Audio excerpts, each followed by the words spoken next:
Hey, what's going on, people of YouTube?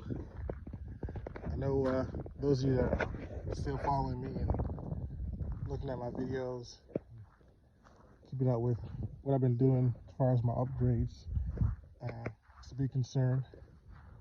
Just want to show you guys what I did to the car. And if you noticed from the last video, I had my stock wheels on there. Now I no longer have them. I got these 20-inch, I think they're called Nicky black rims. If I pronounce it wrong, please write it down in the comments below so I know how to properly pronounce them. But these are, I know they're American made rims. They're okay as far as quality. I just got to put on 3 weeks ago at a tire place. I think it's like R&R tires. They're like, it's like 15-minute drive from here.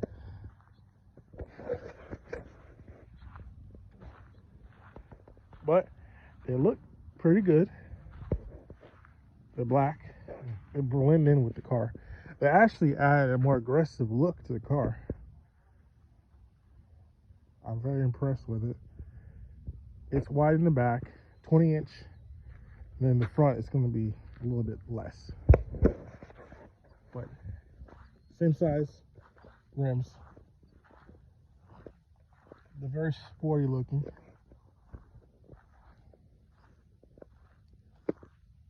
Those of you that are watching this for the first time and asking me, like, how did you get this car imported from overseas? Well, this car was technically already here as far as purchasing it. I purchased it in Fayetteville, North Carolina in 2020.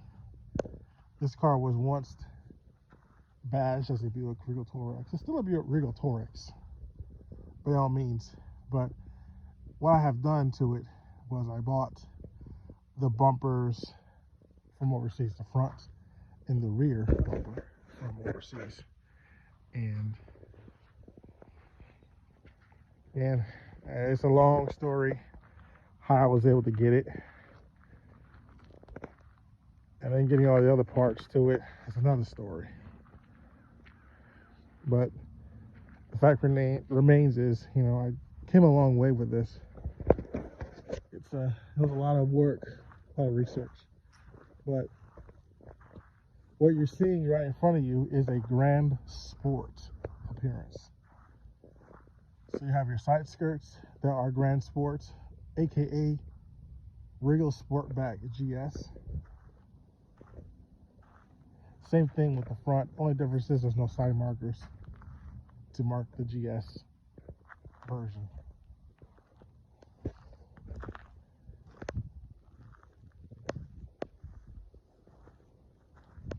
I talked to a lot of people that have looked at my pictures, and they're saying you should lower it. Get some H&R lowering springs. Well, I watched videos about people that had H&R lowering springs, and there were people that weren't too happy with them.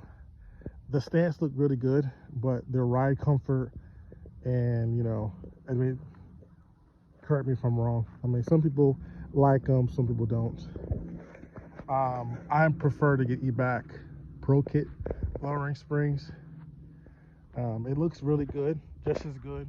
Might be a little tad bit higher in height. Not much of a difference though. But they're supposed to be stiffer than the H&Rs. And since I have this body kit, I don't want to lower it too low. Especially knowing how hard it was to get these parts.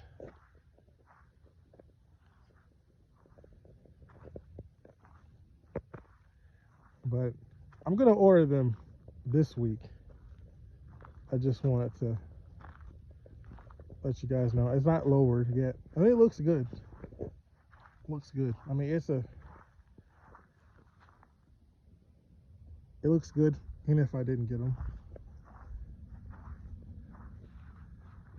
But I'm just like every single day when I get outside and looked at the car in the driveway, I'm just very impressed with how it looks. And I'm not even finished with it yet. It looks, oh no. Okay, never mind. I thought it wasn't recording. Yeah. Still gotta put in my Eurospec tail lights. I already have them. These are functional, and you know they look good, but I'm trying to go as Euro as possible, and these gotta go. But once they're gone, and I got these replaced with the Eurospec Opel Insignia Bravo, you know, tail lights, it's gonna make a big difference. A big difference. Yeah.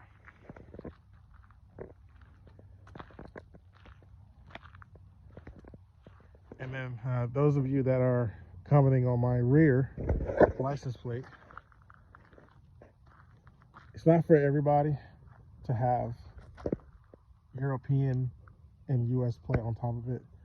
It's not for everybody. It's just something that some of us like to do with our cars, because in the United States it's not legal to have rear Euro plates in the back of your car. It's not legal. Some people have told me you can put the rear license plate in the back windshield. Well, I've also read blogs about that, and I realized you're looking at the laws, that it's actually illegal to do that. And trust me, I actually thought about doing it, but it's just not worth it. The way I have it right now is pretty much the only way I'm going to be able to display in the back. Either I have it in the back like this or not at all. But yeah, this is a beautiful looking station wagon. I picked the perfect day to actually do a video on this. It's not very clean, but I've seen worse. This car. Very impressed with the way it looks. I love it. I fell in love with this car ever since I saw it in Germany, and it's a beautiful car. Beautiful, especially in black. Beautiful car.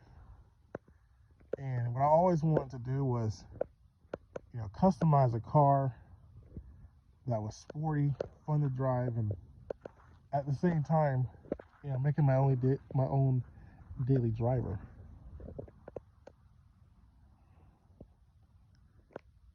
And it's turning out to look really good. You know, one of the most important things about doing projects on your vehicles is visualization. You got to visualize it. You have to imagine your car looking the way you want it to look. And right now, it's starting to look like the way I want it to look.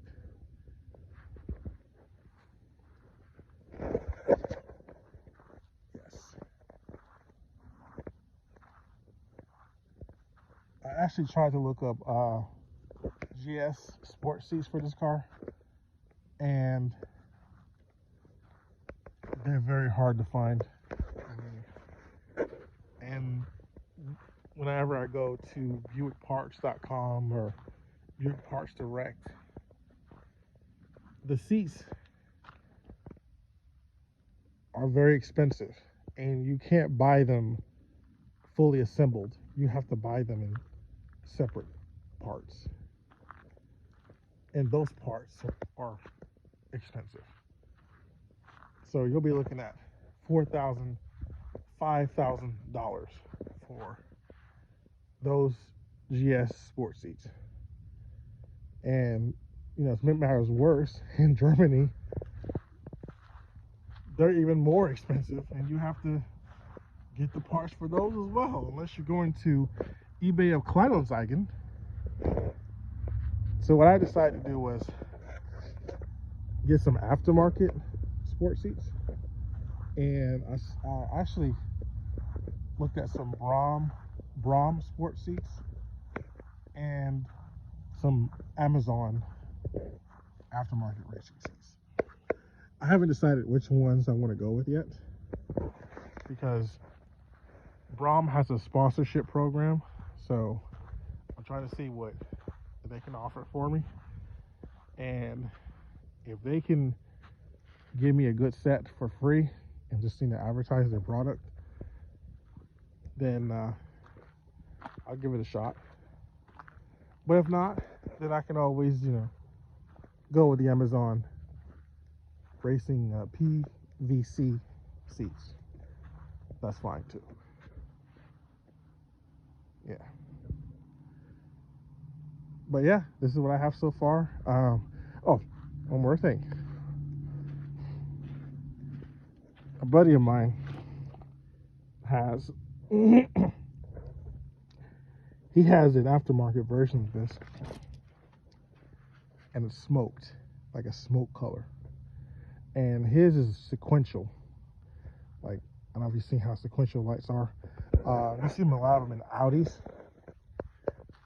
They have them, and it's just plug and play, and they only cost like $30 for a whole set.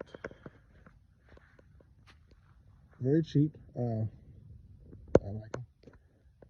They like getting them pretty soon. But other than that, this is my update on what I have for my Buick Regal Tourex, aka Vauxhall Insignia Ground Sport. All right, guys. Thank you for switching in.